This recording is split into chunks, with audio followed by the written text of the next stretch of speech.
Madam, আপনাকে আমন্ত্রণ জানাচ্ছি আমাদের অনুষ্ঠানে। ধন্যবাদ আমাকে আমন্ত্রণ করার জন্য। ম্যাডাম, যে ডিপ্রেশন, এই কথাটা এখন খুব কমন ব্যবহৃত একটি শব্দ এবং সবাই জানেন যে ডিপ্রেশনে পড়লে আমাদের অনেক ক্ষতি হয়ে যাবে, জানেন।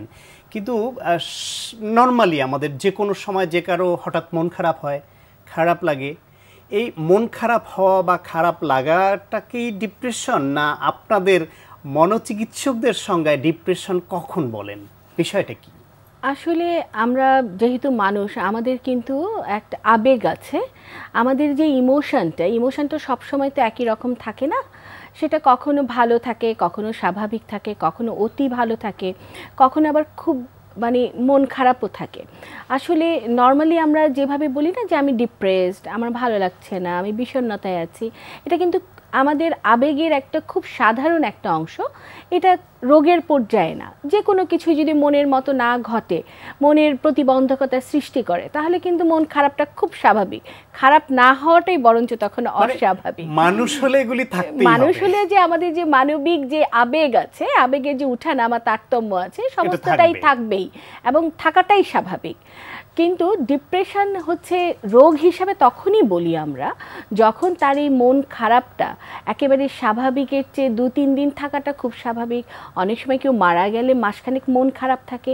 কিন্তু এই খারাপ থাকাটা যখন এতই পর্যায়ে থাকে যে নিজের দিকে একেবারেই খামখেয়ালি, নিজের কোনো যত্ন না নিতে পারা, কারোর সাথে মিশতে না পারা, কারোর সাথে কথা বলতে না চাওয়া, কেউ কথা বলতে আসলেও বিরক্ত বোধ করা, অথবা ক্ষুধা মন্দা হয়ে যেতে পারে, খাওয়ার প্রতি তার কোনো আগ্রহ নেই, কিংবা অতিমাত্রায় খাচ্ছে এই মনের বিষণ্ণতাটা দূর করার জন্য, সারাদিন শুয়ে থাকছে, মনে হচ্ছে তার শরীরে একটুও বল নেই, সে কোনো কাজ করছে না, ডেইলি যে তার রুটিন ওয়ার্ক, যে সকালে আমরা উঠে মুখ ধুই, নাস্তা করি, কাজে যাই, অথবা স্টুডেন্ট হলে লেখাপড়া করি, কোনোটাই ঠিক মতন যেন নিয়ম মাফিক হচ্ছে না, এবং করার মতন যে উৎসাহ, উদ্দীপনা, ইচ্ছা কোনোটাই হচ্ছে না।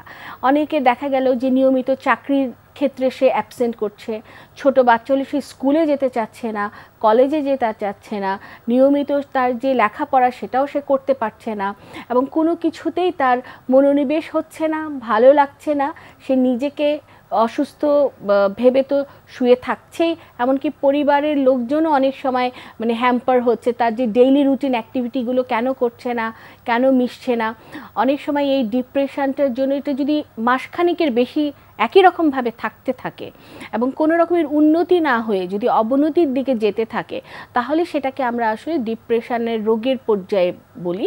তখনই আমরা ডিপ্রেসিভ ডিসঅর্ডার বলি, যে সে তার নিজের নর্মাল ফাংশনিংগুলো পারছে না, পরিবারের প্রতি তার যে দায়িত্ব কর্তব্য করছে না, এবং সমাজের প্রতি তার যেই কাজের ক্ষেত্রে প্রতিটা ক্ষেত্রে যে তার ব্যাঘাত ঘটছে, এবং সেটা 1 মাসের বেশি সময় ধরে, এবং মন খারাপটা একদম সমস্ত কিছু, এবং নিজেকে সবকিছু থেকে গুটিয়ে নেওয়া, একা একা থাকা, অন্ধকারে থাকা, এমনকি সে নিজেকে মনে করবে আমাকে কেউ সাহায্য করতে পারবে না, কেউ আমাকে এখান থেকে, আমার এই মন খারাপ থেকে, আমার এই বিষণ্ণ জীবন থেকে বের করতে পারবে না, মানে হোপলেসনেস, হেল্পলেসনেস, এমনকি আত্মবিশ্বাসও কমে যায়, এবং এক পর্যায়ে কিন্তু তখন তার মনে হয় পৃথিবীতে বেঁচে থাকাটাই আমি একটা বোঝা হয়ে গেছি, আমার জন্য বোঝা, পরিবারের জন্য বোঝা, সমাজের জন্য বোঝা, আমি নাই তো সব কিছুই যেন ঠিক মতন চলবে, আমি তো আর পারছি না।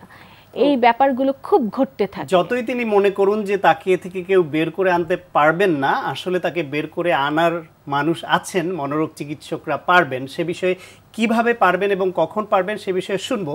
তার আগে যদি আপনি একটু বলেন যে এই যে একজন মানুষ, সুস্থ স্বাভাবিক মানুষ, নর্মাল কাজ করছিলাম, স্বাভাবিক জীবনযাপন করছিলাম, তার মধ্যে ধীরে ধীরে আমরা ডিপ্রেশনে বা বিষণ্ণতায় জড়িয়ে গেলাম।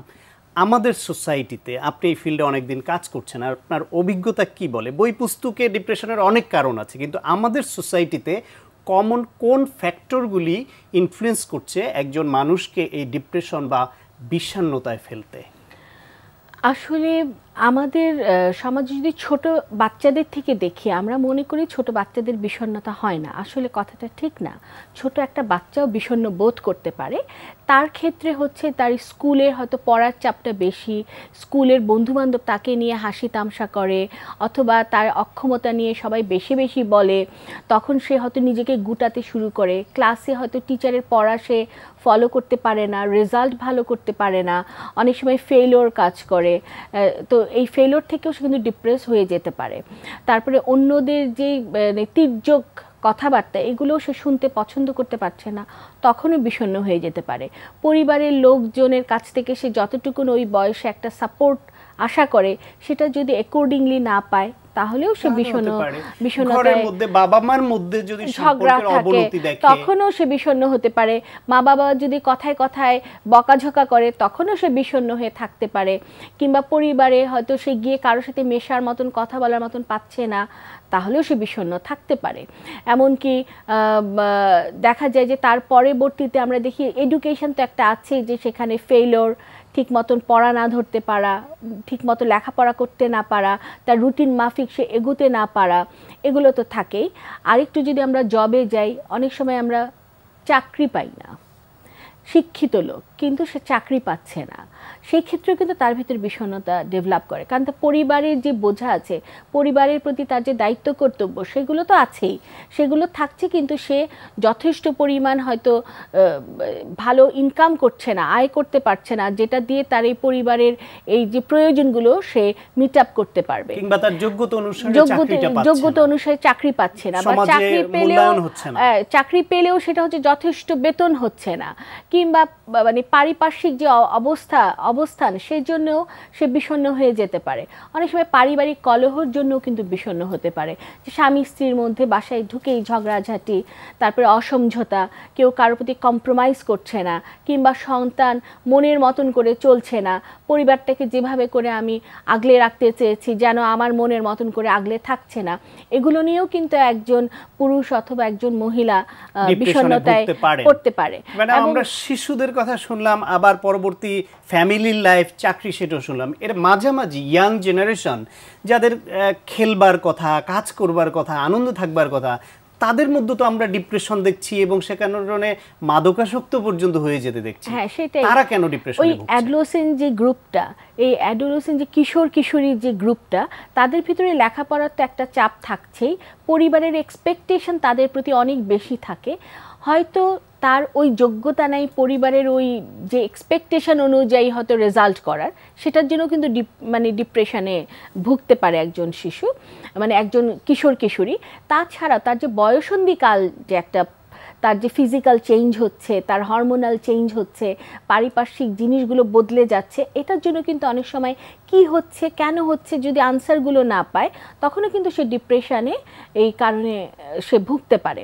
এবং সেই সাথে দেখা গেল যে তার পিয়ার গ্রুপটা, তার প্রতি যেরকমভাবে সে মানসিক একটা মেয়ে যেরকম একটা মহিলার কাছ থেকে, মায়ের কাছ থেকে, পরিবারের কাছ থেকে যে একটা মানসিক শান্তি খুঁজে বা একটা মানসিক যে সাপোর্ট খুঁজে, সে সাপোর্টটা পায় না। হয়তো একটা ছেলের মতন করে সাপোর্ট পাচ্ছে না, কিংবা মা বাবা দুজনই সারাদিন চাকরি নিয়ে এত ব্যস্ত যে বাচ্চাটার কি নিয়ে মন খারাপ এটা হয়তো তাকানোরও ওনাদের সময় নেই।